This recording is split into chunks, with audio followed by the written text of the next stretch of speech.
जहां बीजेपी केंद्रीय चुनाव समिति की बैठक हुई है। पीएम मोदी की अध्यक्षता में यह बैठक हुई। शनिवार को बीजेपी की 5वीं लिस्ट जारी होगी।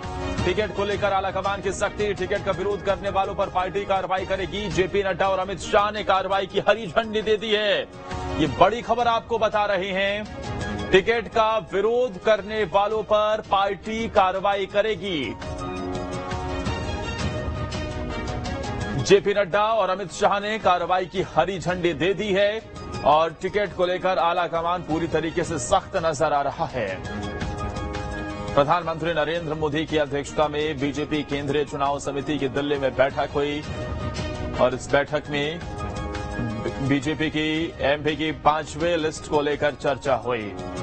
इस बड़ी खबर पर ज्यादा जानकारी के साथ हमारे संवाददाता निशांत फोन लाइन पर हैं। निशांत, बीजेपी की यह बैठक खत्म हो गई है, लेकिन जो महत्वपूर्ण जानकारी निकलकर सामने आ रही है, क्या कल बीजेपी की लिस्ट जारी होगी एमपी में 5वीं, और क्या टिकट का विरोध करने वालों पर कार्रवाई के भी आदेश दिए गए हैं? देखिए, बिल्कुल कल अगर बात 11 बजे के आसपास जो है ये बीजेपी की 5वीं जो सूची है वो आ सकती है। लगभग 94 सीटें बची हुई हैं जिन पर आज की चर्चा भी की गई। इसमें पहले ही कोर ग्रुप की जो बैठक हुई थी जेपी नड्डा के आवास पे, तो उसमें सीधे तौर पर बड़े नेताओं को हिदायत दी गई थी कि तमाम लोगों को आप लोगों को मना के रखना है, किसी भी तरीके का विरोध प्रदर्शन नहीं चाहिए जब टिकटों की घोषणा हो जाए। और आज भी जब सीसी की बैठक हुई है तो सीधे तौर पर आलाकमान ने कहा है कि विरोध नहीं चलेगा और जो पार्टी नेतृत्व, क्योंकि सीसी की बैठक के बाद ही सब चीजें तय हो रही हैं, तो जो पार्टी नेतृत्व तय करेगा उसी के साथ सबको चलना होगा। और पहले से ही हमने देखा कि मध्य प्रदेश हो, चाहे राजस्थान हो, चाहे छत्तीसगढ़ हो, चाहे तेलंगाना में जो तो बीजेपी को एक लाइन देगी हमारा जो स्थान है, तो इस तरीके से किसी भी तरीके से रखा है। ठीक है, शुक्रिया निशांत आपका तमाम जानकारी देने के लिए। तो प्रधानमंत्री नरेंद्र मोदी की अध्यक्षता में यह बैठक हुई और शनिवार को बीजेपी की 5वीं लिस्ट जारी होगी। हमारे सहयोगी भोपाल से गौरव भी जुड़ गए हैं। गौरव, एक तरफ कल भारतीय जनता पार्टी की ये लिस्ट सुबह 11 बजे जारी होने वाली है, क्या जानकारी इस लिस्ट को लेकर मिल पा रही है? क्योंकि निशांत की तरफ से जो पहले भी जानकारी दी गई कि इसमें 2 मंत्रियों के टिकट कट सकते हैं। देखिए, बिल्कुल जिस तरीके से कल लिस्ट जारी करने की बात सामने आ रही है, ये तैयारी या ये मंथन जो था इसीलिए किया जा रहा था ताकि जब प्रत्याशियों का नाम घोषित हो और कहीं भी कोई विरोध होता है तो उसके ऊपर क्या कार्रवाई की जानी चाहिए या किस तरीके से विरोध को दबाया जाना चाहिए। क्योंकि हमने देखा कि जिस तरीके से कांग्रेस की लिस्ट अभी तक जारी हुई है, लगातार विरोध उसका देखने को मिलता है। अब जब बीजेपी अपनी प्रत्याशियों की सूची जारी करेगी तो ये बात पहले से ही कही जा रही थी कि कई ऐसे उम्मीदवार, कई ऐसे दावेदार होंगे जिनके नाम इस बार लिस्ट में कट सकते हैं। और उसी के चलते अब ये हरी झंडी बीजेपी, मध्य प्रदेश बीजेपी को दी गई है कि अगर कहीं भी कोई विरोध करता है तो उसके खिलाफ सख्त कार्रवाई की जाए। ये एक कड़ा संदेश है कि अगर आपको टिकट नहीं मिलता है या आपका टिकट अगर काटा जाता है, आपको जिम्मेदारी नहीं दी जाती है, तो आप पार्टी के जो निर्णय है उसके खिलाफ नहीं जा सकते हैं। और अगर पार्टी के खिलाफ अगर आप जाते हैं तो आपके खिलाफ सख्त कार्रवाई यहाँ पे की जा सकती है।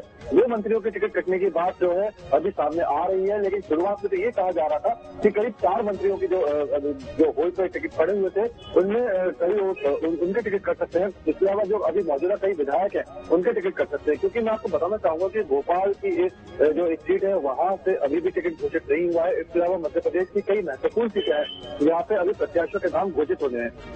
और ये सीटें ऐसी थी जहाँ पे 1 नहीं 2 नहीं बल्कि 3 से 4 दावेदार मौजूद थे और 3 से 4 लोग एक सीट के लिए दावा कर रहे थे।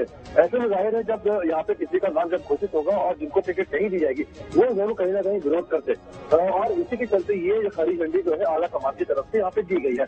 सबसे महत्वपूर्ण गौरव, क्या समझें कल एमपी की बाकी बची हुई सभी सीटों पर बीजेपी के उम्मीदवारों का ऐलान कर दिया जाएगा?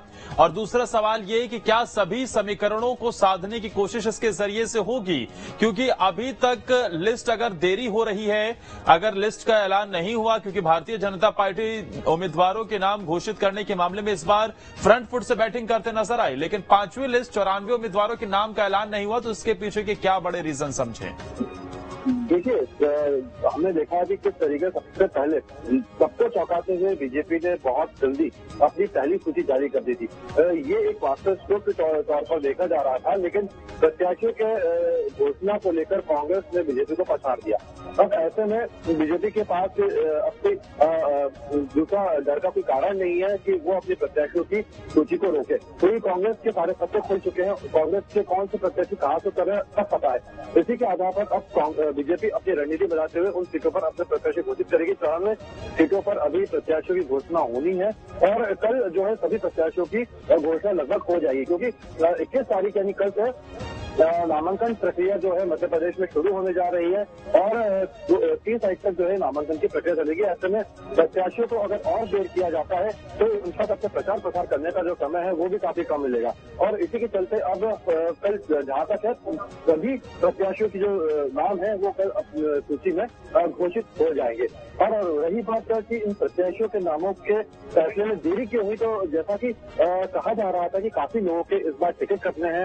इस बार क्योंकि मध्य प्रदेश में जो चुनाव है काफी महत्वपूर्ण और ये कहा जा रहा है कि इस बार टक्कर का चुनाव बीजेपी और कांग्रेस के बीच में देखने को मिल रहा है। ऐसे में बीजेपी किसी भी तरह का रिस्क मध्य प्रदेश में नहीं लेना चाहती है और इसी वजह से एक एक सीट पर बहुत ध्यानपूर्वक तरीके से बीजेपी अपने प्रत्याशियों का चयन कर रही है, क्योंकि हमने देखा कि कई जो मंत्री है केंद्र के वो इस बार चुनावी रण में है।